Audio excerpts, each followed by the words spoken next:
Hello বন্ধুরা। তো আজকে আমার রান্না করতে ইচ্ছা করছে না, তারপরও রান্না তো করতে হবে, খাবার খেতে হবে, কারণ আমার ছোট ভাই ভীষণ অসুস্থ, সেজন্য। তো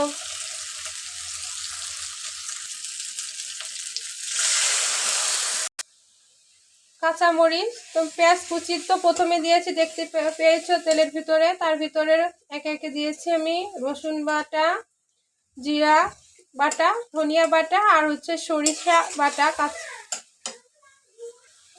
লবণ, হলুদের গুঁড়া।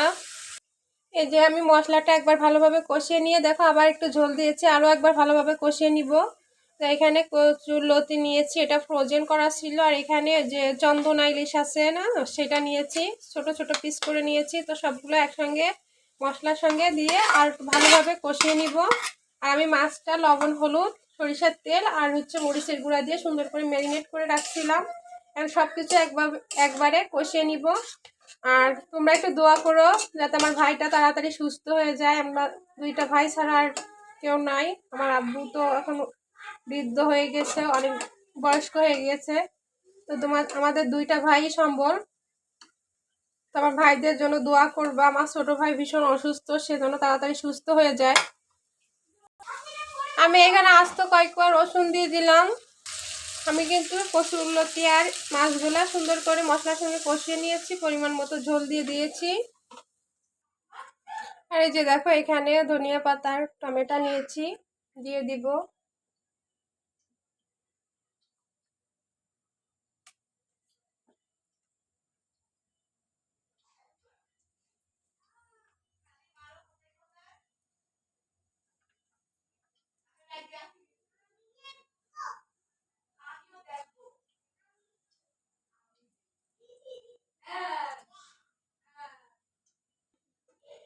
ঢেকে দিয়ে মিডিয়াম টু লো হিটে রান্নাটা করে নিব। একটু হালকা হাতে আলতো করে নেড়ে দিব। আর টমেটোটা কিন্তু আমি এমনিতে দিয়েছি যাতে খেতে আর একটু ভালো লাগে। এই কচুলতিগুলোতে এমনিতেই গলা চুলকায় না, না দিলেও সমস্যা নেই, কিন্তু একটু টক টক লাগবে, খেতে ভালো লাগবে, আমি সেজন্য দিয়েছি। তোমরা চাইলে দিতেও পারো, না চাইলে স্কিপও করতে পারো।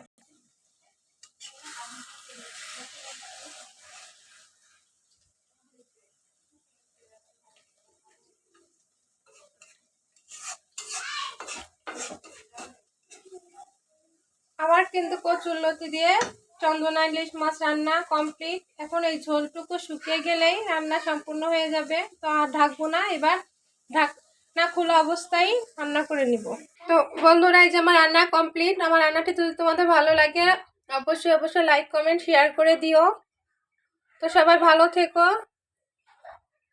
আল্লাহ হাফেজ।